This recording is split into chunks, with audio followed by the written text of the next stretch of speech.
You know, I think you're not supposed to say Indian either. Oh, wait, really? Yeah. I think you're supposed to call them African Americans. Wait! It comes as a great shock around the age of 5 or 6 or 7 to discover that the flag to which you have pledged allegiance, along with everybody else, has not pledged allegiance to you. It comes as a great shock to discover that Gary Cooper killing off the Indians when you were rooting for Gary Cooper, that the Indians were you. That the Indians were you.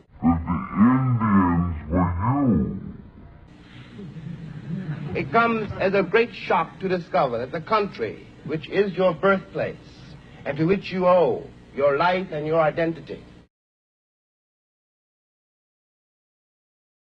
Because however much America strays away from the ideals of justice, the goal of America is freedom. Abused and scorned though we may be, our destiny is tied up in the destiny of America. Before the Pilgrim Fathers landed at Plymouth, we were here. Before Jefferson etched across the pages of history the majestic words of the Declaration of Independence, we were here. Before the beautiful words of the Star-Spangled Banner were written, we were here. For more than 2 centuries, our forebears labored here without wages. They made cotton king. They built the homes of their masters in the midst of the most humiliating and oppressive conditions. And yet out of a bottomless vitality, they continued to grow and develop. Somebody should have said this about the Roots movie a long time ago. Still got Roots, people thinking that Roots has had something to do with history when the man says a novel. People naming their children Kente Conte and Conte Kente and all kind of thing now.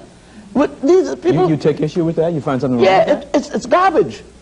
It has nothing to do with history. Are you calling It's Roots? a novel. Roots, the most popular television show in the history Amos of and this Andy country? was the most popular radio show.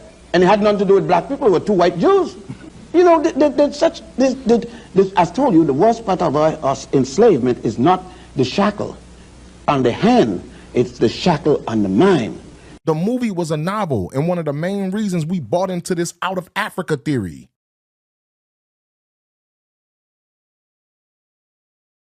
And there are just some things that are not comfortable for white people. They're not comfortable for them to talk about the possibility that Africans were here before the Europeans. So what do you do with the heads in Mexico that you find at San Lorenzo, at Tres Zapotes? What do you do with those? All right? You ignore them. What do you do with Columbus's diary that says the Africans know a way to the west, but it goes around the doldrums, we would never survive? What do you do with that? You ignore it. What do you do with Balboa's diary that says we came upon this African village in the isthmus? How did these Africans get here? What do you do with that? You ignore it. Why? To preserve the myth that the Europeans were here first. What do you do with all of this written literature and history that says that Abubakar II of Mali sent 200 ships to the west, and one came back and said they were afraid that the others disappeared? And then to have Balboa find this village that looks just like Mali, where he was, what do you do with this information? You ignore it. You ignore it. Why? To preserve the myth of white superiority. That's what our whole educational process is devoted to. What do you do with this whole history? This is a written history, my dear. Written. I'm not talking about hearsay. I'm not talking about a griot said this. I'm not talking about something handed down from one generation to the other through voice. I'm talking about written history of the Egyptians. What do you do with this? You ignore it. Teach the 1619 project because that's when we went to England, to the town of Hull, and bought a bunch of human beings whom the British brought from Africa to bring here to sell to us for the slave trade. That's when we study black people? No, we should be studying black people from 10,000 years ago. But teachers will say, well, that's prehistorical. That is the truth. We need to teach the truth. The first black people who came here were not brought here as slaves. They came here as discoverers and explorers between 20,000 and 10,000 years before Columbus was born. Our people are the only ones that accept that African American term. No, you weren't colored. No, I remember when we became African Americans because I worked in the black marketing department at Coca-Cola where we were selling Coke to our people.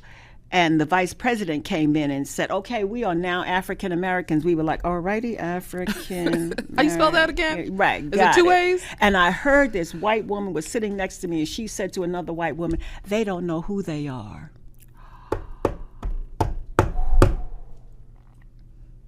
Wow. That's what I said. And I'm gonna take my wig off and I'll be honest, I did not know what to say to her. Listen, y'all better study. Was that movie? But did you know that Alex Haley plagiarized? He plagiarized that whole story from a fictional story from Harold Coleman, the African. That story wasn't true. Written by Europeans. It wasn't true. The story was falsehood. Harold Coleman. But what story was true?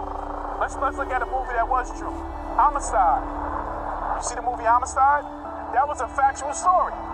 Now in that story, how many Africans was on that ship? About 52, 53, right? And on that story, they took over the ship. They killed the Europeans on the ship. The main character's name was Sinbad Pie. They took over the ship, killed the Europeans on the ship. The ship comes, sails to the Americas. They go to court. It goes before the Supreme Court. What happened? Boston, right? In Boston. They went, I think it was either Hartford, Connecticut, or Boston. But the trial went, the case went to trial before the Supreme Court.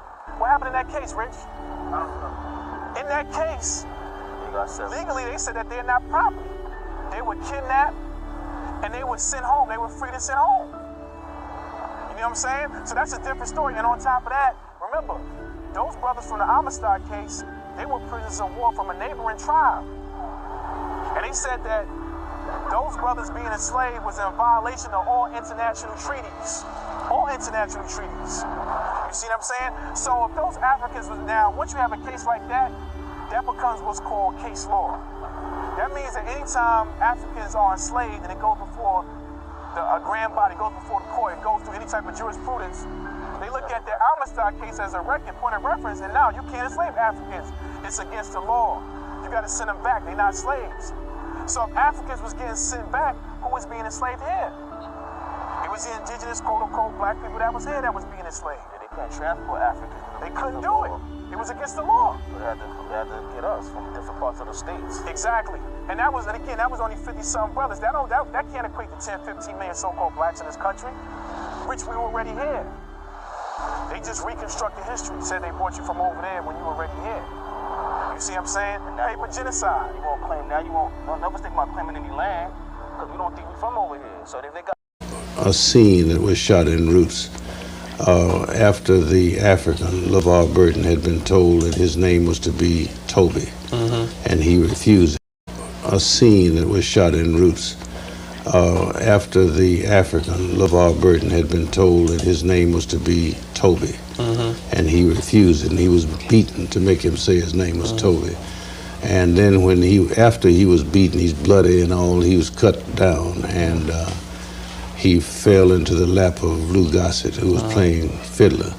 And the emotion of that scene was the most gripping thing I think we witnessed. That was the dramatization. How much of that actually was recounted to you? I mean, was there a lot of interweaving story, a lot of leeway given in the storytelling? Are you talking about in the book or the film? Well, that your family passed down. I mean, how much detail what my family passed down was, at best, a skeleton. That's all you could expect of family. A lot of it, I thought maybe you were going to ask, and maybe you are in another way, is how much of the book is fact and how much is fiction. Well, a whole lot of it's fiction. Just like any history book you get, a whole lot of it's fiction. And I say that in the sense, how the hell do I know what Chicken George said 200 years ago? What you do is you research the time, the area, the people, the climate, the atmosphere, and you make up dialogue as best you can that seems to fit those things which you are able to research. nobody can write accurately about what happened when he or she was not present. Even if you are present, you may not report accurately what was said, something like that. How important is it to be accurate, though, in history? Well, it's important to be as accurate as possible.